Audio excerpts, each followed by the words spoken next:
Magandang araw po, welcome po sa aking channel, Love9 TV. Matalasasan po, meron po ba kayong mga properties na napapabayaan or non-performing assets? Plan nyo ibenta, pero wala kayong oras sa pagbibenta nito. Kung ito'y pagkakatiwala nyo po sa amin, tawag lang po kayo sa aking numero, usap po tayo, gawin ko po ng video for free. Yes, libre po, wala po kayong babayaran. Tutulungan pa namin kayong mabenta ang inyong property. Kami na po bahala sa marketing, sa boosting or paid ads. Even sa tripping, hindi na po kayo mapapagod sa pag-entertain ng mga buyers. Kami na po bahala sa lahat. Tawag lang po kayo. Nandito po tayo ngayon sa San Pascual, Batangas kung saan meron po tayong bagong video presentation. Isang fully furnished house and lot na may lot area na 209 square meters. May floor area po ito na 300 square meters more or less. Ito ay ready for occupancy. Gawa ng well-maintained po ito ni owner. Tungkol naman sa dokumento nito, ito ay titulado, buhay po ang may-ari, kaya wala po kayong magiging problema sa documentation or sa transfer ng title. Nasa loob po ito ng subdivision, na kung saan napakatahimik po ng lugar, sariwang hangin, at sa klima po, banayad lang. Hindi naman siya ganun kalamig at hindi naman ganun kainit. Napaganda po nitong property, pati lokasyon nito. Gawa ng napakalapit po nito sa bayan at sa mga business establishments. Mamaya po pag-usapan natin sa dulong parte nitong video ang distance, location at travel time, pati presyo nito. Nakabakod na buong property at meron pong steel gate. Ito po yung garahe na naka-tile flooring, may pocket garden, then maayos ang ceiling. Lahat pong aircon units dito sa bahay ay brand new. Even itong washing machine. So, pag-usapan nyo na lang ni owner tungkol sa mga gamit ito. Dito naman po yung sa side ng grotto. At may garden set. Naka-tile flooring na rin po dito. Then, meron po mga ornamental plants sa gilid nito. Ito po yung harapan ng bahay. Meron pong customized windows and security grill. At sa taas po ay may balkonahe o terrace. Dito po sa harapan ay may lamppost. At ito naman po yung main door. Kung saan ito ay solid wood. At samahan niyo po ako. Pasok po tayo dito sa napakaganda at napakaliwalas na bahay ni Ma'am at Sir. Nandito na po tayo sa living area o salas kung saan may blinds na rin po. Then naka-ceiling cove design, may center lamp, pin lamp, at kumpleto na rin po ang gamit nito. Then may base, indoor plants, naka-tile flooring, may carpet, at meron pong enclosure dito.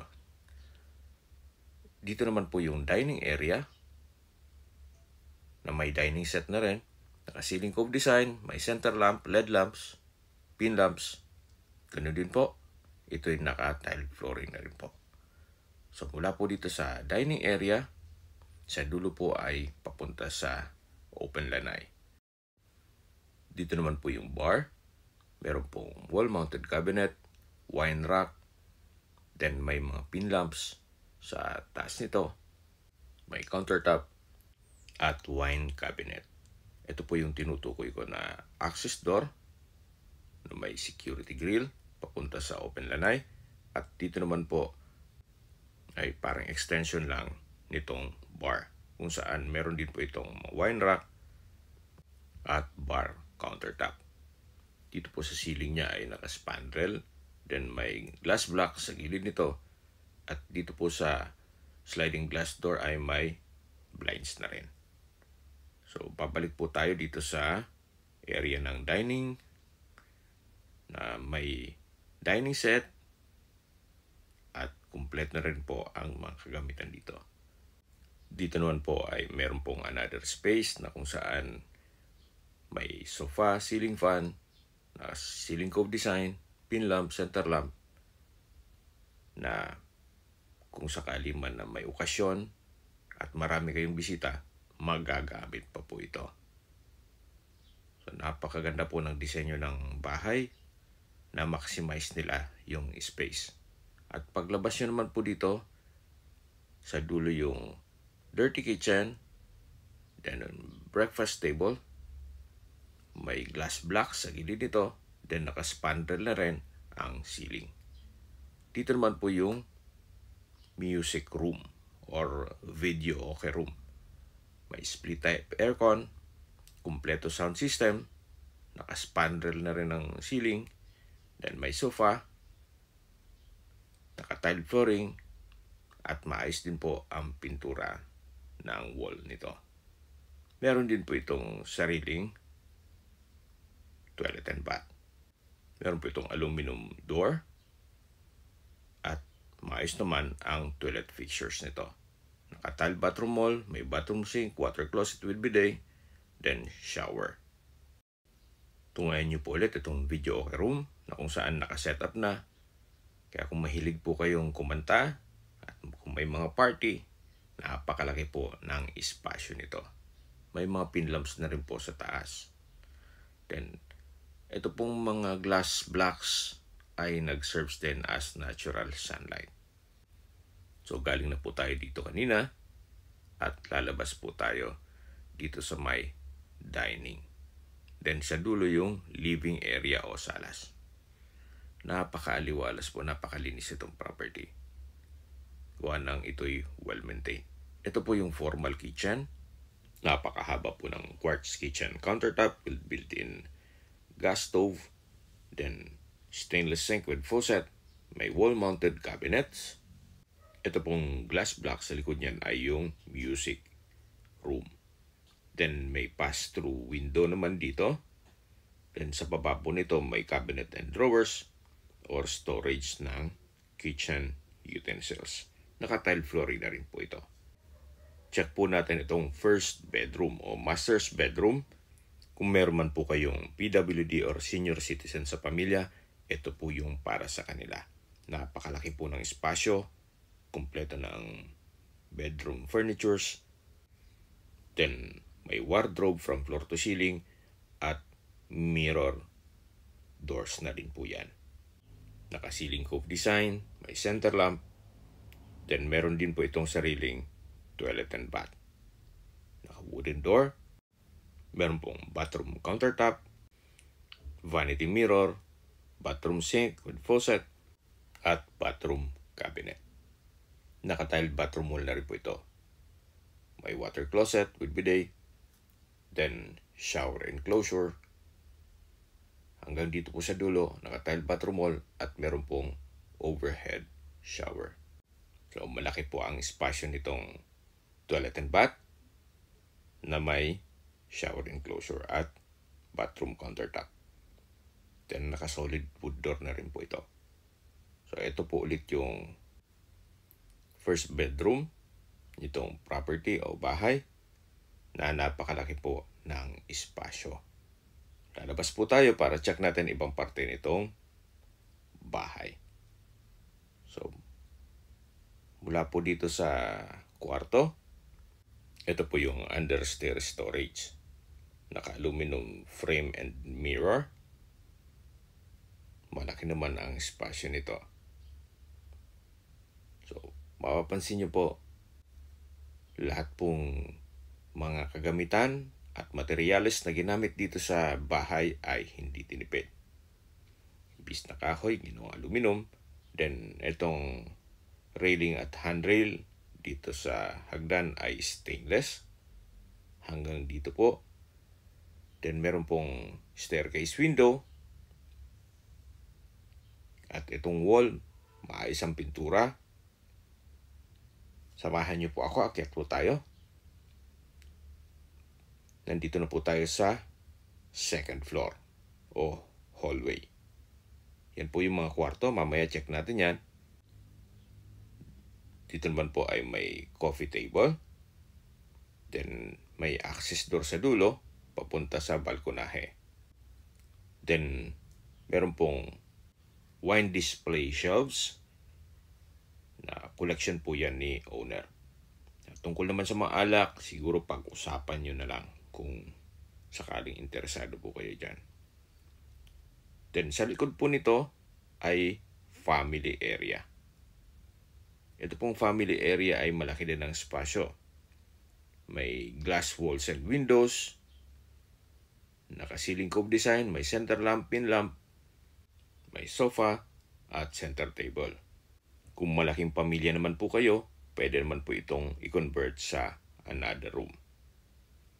So, yan po yung tinutukoy ko na access door. Then may sliding glass window with blinds. At check po natin itong first bedroom. Malaki din ang espasyo. Meron pong drawer and dresser. Then may dalawang sliding glass window with blinds. May center lamp. Tile flooring. Then may wardrobe. From floor to ceiling po yan. Meron din po itong toilet and bath. Sharing itong dalawang kwarto. Jack and Jill. Kompleto rin po gaya ng bathroom sink, water closet, shower enclosure, naka-tile bathroom wall, overhead shower, at bathroom window. Tunghayin nyo po ulit itong first bedroom. Then sa dulo po pala ay may window type aircon. So wala rin po kayong papagawa dito. Lalabas po tayo para check natin yung kabilang kwarto. Lilipat po tayo. So, ito naman po ay naka-wooden door. Then sa spasyo, sakto lang. Hindi naman siya ganun kaliit at hindi naman ganun kalaki. Meron din pong malaking glass window. May center lamp. May bedroom furniture at window type aircon. Yan po yung wardrobe from floor to ceiling. Then may drawer and dresser. At dito naman po sa likod ng pintuan ay yung access door papunta dun sa toilet and bath na kung saan galing na po tayo dito kanina. So sharing po yan, Jack and Jill. So labas po tayo para check natin ibang parte nitong bahay. Yan po ulit yung second bedroom. At labas po tayo. Ito naman po yung pangatlong bedroom o master's bedroom na malaki po ang spasyo. Then sa dulo po mayroon pong access door papunta sa balkonahe o terrace. Then may customized glass window with blinds. Kumpleto na rin po ang bedroom furnitures. Then meron pong from floor to ceiling na wardrobe. May drawer and dresser na rin po. May sariling toilet and bath na rin po ito. Na maayos naman ang toilet fixtures. Naka-tile bathroom wall. May vanity mirror, bathroom sink, water closet with bidet. Then shower enclosure. Then sa dulo po ay yung shower. Naka-tile bathroom wall na rin po dito. At meron pong bathroom window with security grill. At may blinds na rin po yan. Wala na po kayong ipapagawa dito sa property. Ang kulang na lang po ay kayo at ang gamit nyo. Napakaganda po nitong property. Meron din po itong brand new na inverter window type aircon. At ito po yung tinutukoy ko sa inyo na access door papunta dito sa balkonahe o terrace na napakalaki po ng espasyo nito. Sa baba po nito ay yung garahe. At palibot po nito ang stainless railing. Naka-tile flooring na rin po ito. Then polycarbonate roofing. Mula po dito sa terrace, matatanaw nyo naman ang inyong mga magiging kapitbahay. Napakatahimik po. At mula po dito, walking distance lang po papunta sa palengke. Yan po yung harapan ng bahay dito sa second floor. Lahat pong glass windows ay may customized security grill. So hanggang dito po ang balkonahe o terrace. Then dito po yung tinutukoy ko na access door papunta dito sa may family area. Habang naglilipot po tayo at pinagmamasdan niyo po itong kabahayan, pag-usapan natin ang distance, location at travel time. Mula po sa bayan mismo ng Bawan, ang distance is 800 meters at ang travel time is 3 minutes.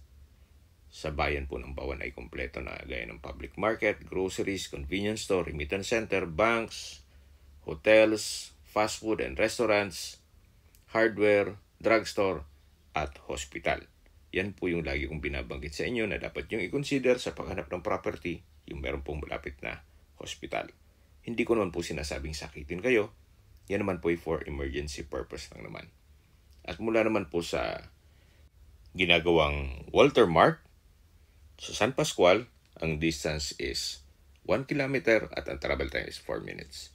Mula naman po sa Star Toll Plaza, ang distance is 8.6 kilometers at ang travel time is 28 minutes. Sa Batangas Port naman po ay 13.8 kilometers at ang travel time is 30 minutes kasama ng traffic. At mula naman po sa Manila or sa airport, ang distance is 101 kilometers at ang travel time is 1 hour and 36 minutes kasama na ang traffic via Star Toll. Okay, sa presyo na po tayo. Binebenta po ito ni owner sa halagang 7.5 million pesos net. Ibig mong sabihin, si buyer na po ang sasagot sa lahat ng taxes at expenses with regards to documentation. Ito po yung side view ng bahay. Then ito po yung access door papunta sa dining area at bar. Then dito naman po yung papunta dito sa dirty kitchen. Kung may mga katanungan po kayo or gusto mong magpaset ng tripping dito sa property nito, tawag lang po kayo sa aking numero. At sa mga kababayan naman natin nasa ibang bansa, meron po akong Telegram. Sa mga iPhone user man, may iMessage. Meron din pong email, Skype, Viber at WhatsApp. Same number lang po, 0917-316-3399. Sa mga nagtatanong naman po ng aming Facebook, meron po aming Facebook page na Nob9 TV at Facebook Reels Video. Makisuyo po, paki-like and follow na rin. Meron din po kami ibang YouTube channel na The Nob9 TV channel at AC Listings. Sana po naibigyan yung aming video presentation. Paki-like and subscribe na lang po sa aking channel para ma-update din po kayo sa aking future listings. Kung sakali po hanap nyo yung mas malaking sukat ng lupa, meron din po kami ibang listings na pwede nyong pagpilian. Huwag po kayong mag-atubiling tumawag sa amin, then let us know your budget para malaman namin kung anong property pwede naming ilok sa inyo. Sa lahat pong viewers, subscriber at nagtiwala po sa amin, salamat po sa suporta. Ingat po kayo lagi at ating pamilya. Maraming salamat po.